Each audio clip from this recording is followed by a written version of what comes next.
तो मैं देख रहा हूँ कि 10 साल में भारतीय जनता पार्टी ने गांव ग्रामीण में कोई काम करने का काम नहीं किया है। अगर भारत को कोई छेड़ेगा तो उसको छोड़ेंगे नहीं, किससे भी। लोकतंत्र में सबको आलोचना करने का अधिकार है और कहने का अधिकार है। आज़ाद कराने में हिंदू मुस्लिम सिख ईसाई सबका योगदान था। भारतीय जनता पार्टी नफरत पैदा करने का काम कर रही है। लेकिन समाजवादी पार्टी के बारे में कहा जाता है कि ये मुस्लिम याद पार्टी है। अब सब समाज के लोग जान गए हैं इनके झूठे वादे को। भ्रष्टाचार उजागर हुआ, 250 करोड़ रुपए उन्होंने चुनावी चंदा के नाम से लिया।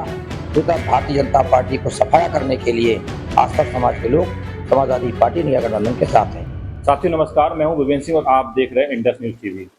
हम इसमें फूलपुर हैं। फूलपुर में हमने कई जगह क्षेत्र में घूमा, कई लोकसभा में घूमा। घूम के जो मुद्दे निकल गया उन मुद्दों को लेकर हम बात करेंगे अमरनाथ सिंह मौर्य जी से। अमरनाथ मौर्य जी फूलपुर से लड़ रहे हैं। ये फूलपुर की बहुत ही चर्चित सीट है। यहाँ से देश के पहले प्रधानमंत्री पंडित जवाहरलाल नेहरू भी जीत गए हैं। तो हम जानेंगे अमरनाथ मौर्य जी से कि किन मुद्दों के साथ चुनाव में जा रहे हैं और ये फूलपुर को लेकर क्या आगे करने वाले हैं। सर, आपका बहुत बहुत स्वागत। देखिए, पहले आप बहुत धन्यवाद। सर, अब मैं जानना चाहूँगा सर, जैसे फूलपुर की बहुत चर्चित लोकसभा सीट है ये, तो किन मुद्दों के साथ आप चुनाव में आए? इस समय मुद्दे ही मुद्दे हैं। जिस तरह से भारतीय जनता पार्टी 2014 में इनका जो संकल्प पत्र था, एक भी संकल्प पत्र पूरा नहीं हुए। जैसे उन्होंने कहा था कि किसानों का कर्जा हम पहली बैठक में माफ कर देंगे पूरा। उन्होंने कहा था 2 करोड़ नौकरी देने की बात कही थी और उन्होंने कहा था कि इतना काला धन है कि 15-15 लाख रुपए आएगा। और माननीय प्रधानमंत्री इतना जो है सपना दिखाने का काम किया था कि हवाई चप्पल वाला जो है हवाई जहाज उड़ेगा। एक भी इनका संकल्प पूरा नहीं हुआ।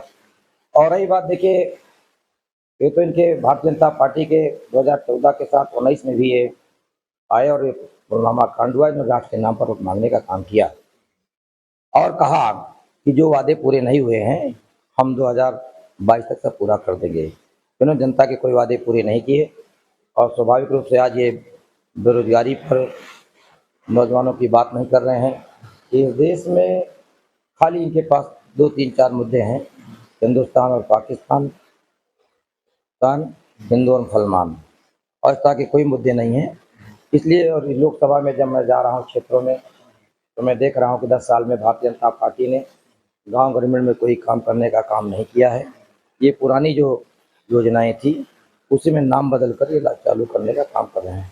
जैसा कि आपने कहा, नाम बदल के चालू करने का काम कर रहे हैं।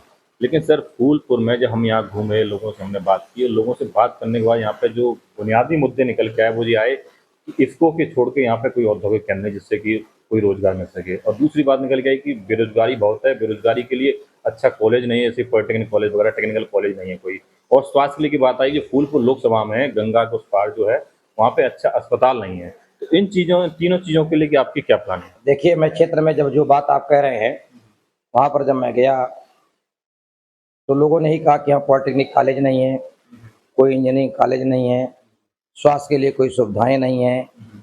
और यहाँ तक कि जो आपने कहा फूलपुर फर्टिलाइजर के अलावा कोई भी औद्योगिक उद्योग नहीं है। जैसा कि महुआइमा में कताई मिल पहले थी वो बंद चल रही है। 10 सालों में भारतीय जनता पार्टी ने विषय में कोई काम नहीं किया है। यदि मुझे मौका मिलता है तो स्वाभाविक रूप से मैं इन सब चीज़ों को जब मैं लोकसभा में जाऊंगा तो मैं चाहूँगा कि शिक्षा स्वास्थ्य संबंधी सभी चीज़ों का वहाँ पर होना चाहिए। ये जो जनता की मांग भी है और आवश्यकता भी है। जैसा कि आपने जनता की मांग और आवश्यकता भी है।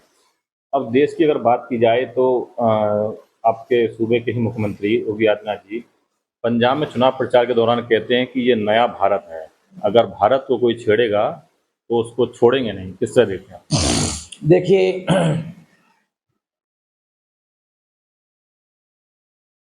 आज़ाद भारत हुआ, परम पूज्य बाबा साहब का संविधान बना। कोई भी मुख्यमंत्री चाहे जो भी हो केयर टेकर होता है, कोई परमानेंट नहीं रहता और संविधान की बदौलत जिसको अवसर मिलता है वो कुछ करने की बात करता है। लोकतंत्र में सबको आलोचना करने का अधिकार है और कहने का अधिकार है, मगर स्वाभाविक रूप से जिस तरह का भाषा का प्रयोग किया जाता है उस तरह का नहीं करना चाहिए। भारत के निर्माण में सबका योगदान है। अगर इस देश में आज़ादी न होती, आज़ाद कराने में हिंदू मुस्लिम सिख ईसाई सबका योगदान था।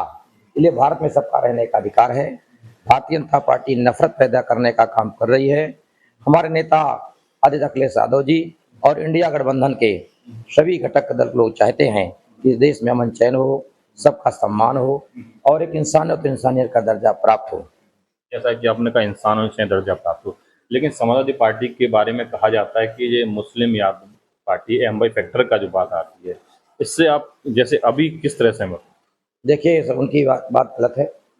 इस बार मैं यहाँ पर बैठा हूँ और हमारे नेता आदरणीय अखिलेश यादव जी ने इंडिया गठबंधन के साथ जो हमारा गठबंधन है और समाजवादी पार्टी ने जिसकी जितनी संख्या भारी उसकी हिस्सेदारी से टिकट देने का काम किया है।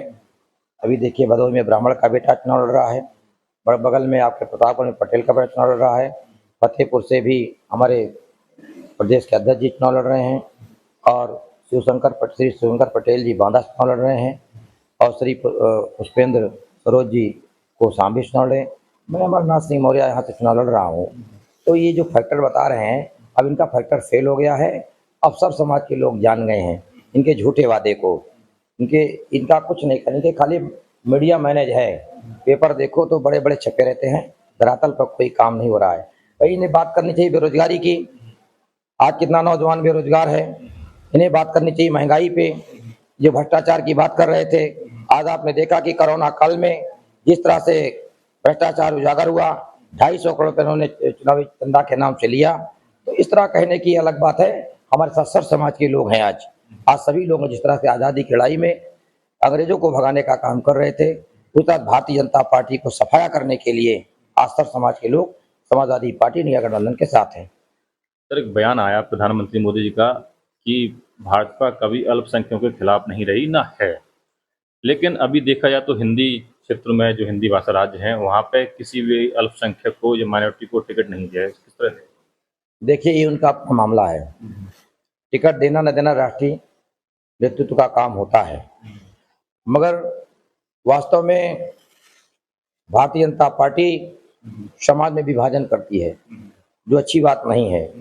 ये भाईचारा को खत्म करना चाहती है, नफरत पैदा कर रही है। और हमारे नेता आदरणीय अखिलेश यादव जी इंडिया गठबंधन के लोग चाहते हैं कि इस देश में भाईचारा रहे, अमन चैन रहे, सद्भावना रहे। इन सब पर हम लोग काम कर रहे हैं। सर आपने कहा सब पे काम कर रहे हैं, लेकिन जब इंडिया गठबंधन बना तो कहा जा रहा था कि ये कुछ चंद परिवार के लोग हैं और जातिवादी लोग हैं, इस तरह की जब बयान आए हैं तो किस तरह दिख रहा है? देखिए कहने का तो कोई कुछ कह सकता है, जातिवादी कैसे हैं। मैं अमरनाथ सिंह मौर्य इक्यावन फूलपुर लोकसभा से प्रत्याशी हूँ। कभी भी मौर्य समाज को 6 टिकट दिया गया है, पटेल समाज को 13 टिकट मिले हैं, निषाद समाज को टिकट मिले हैं, पाल समाज को टिकट मिले हैं, सब समाज के भाइयों को टिकट मिला है। सर जिस तरह की इंडिया अलायंस की संयुक्त मीटिंग हुई, उसमें बात हुई, लेकिन उस तरह से एक भी इंडिया अलायंस का संयुक्त घोषणा पत्र नहीं आया, क्या लगेंगे? देखिए हम सबका घोषणा पत्र आ चुका है। सभी सम्मानित साथी, चाहे वो कांग्रेस के हों, आपके हों, ममता बनर्जी जी के हों, सबके लोग आज हमारे साथ हैं और हम सब लोग सही प्रचार करने जा रहे हैं। और समाजवादी पार्टी का अपना घोषणा पत्र है, कांग्रेस का है, सब लोग मिलजुल करके जो है चुनाव लड़ने का काम कर रहे हैं। सर जैसे कि आप फूलपुर से हैं और फूलपुर बगल में ही इलाहाबाद रहता है, ये शिक्षा का हब माना जाता है, तो और कुछ क्या नया करने वाले हैं एजुकेशन के लिए आप लोग, और जब आप यहाँ से जीत के जाएंगे तो क्या काम है जो यहाँ के लिए करना चाहेंगे? देखिए सबसे बड़ी चीज़ है कि प्रयागराज सिटी के छोड़ करके फूलपुर आता है। फूलपुर में ना तो कहीं उधर पॉलिटेक्निक कॉलेज है, ना अच्छा इंजीनियरिंग कॉलेज है, ना वहाँ कोई अच्छी अस्पतालें हैं। मैं अगर जीत के जाता हूँ तो वहाँ पर मैं अपनी बात रखूँगा, इन सभी संस्थाओं को खोलने का प्रयास करूँगा। सर एक चीज़ है सर, गंगा पार का जो एरिया है, कुछ जब बाढ़ के समय पे कुछ बाढ़ आ जाती है, जब कुंभ उम्भ का लगता है, तो उसके लिए आपकी क्या योजना है? देखिए कल भी मैं मीटिंगों में गया था, तो वहाँ मैं कह के आया था जनसंपर्क अभियान के दौरान, यदि यहाँ की महान जनता मुझे लोकसभा में भेजती है तो मैं बांध बनवाने का काम करूँगा। बांध बनवाने का? अच्छा सर एक बात है, आपकी की लड़ाई किससे है, किसको आप अपना प्रतिनिधि मानते हैं इस क्षेत्र में? हमारी लड़ाई किसी से नहीं है। किसी से नहीं? क्या लग रहा है सर, कितनी सीटें जीतेगी इंडिया गठबंधन? 80 में 80। 80 में 80? आप लोगों ने सुना, हमारे साथ थे अमरनाथ सिंह मौर्य जी। इन्होंने कहा कि जो फूलपुर की जो मेन समस्याएं, शिक्षा स्वास्थ्य के लिए काम करेंगे, और इन्होंने कहा कि यूपी में 80 की 80 सीटें इंडिया गठबंधन जीता। अब आप लोग क्या सोचते हो, आपकी क्या राय है इस वीडियो को लेकर? आप मेरा हमें कमेंट बॉक्स में जरूर बताइएगा। धन्यवाद।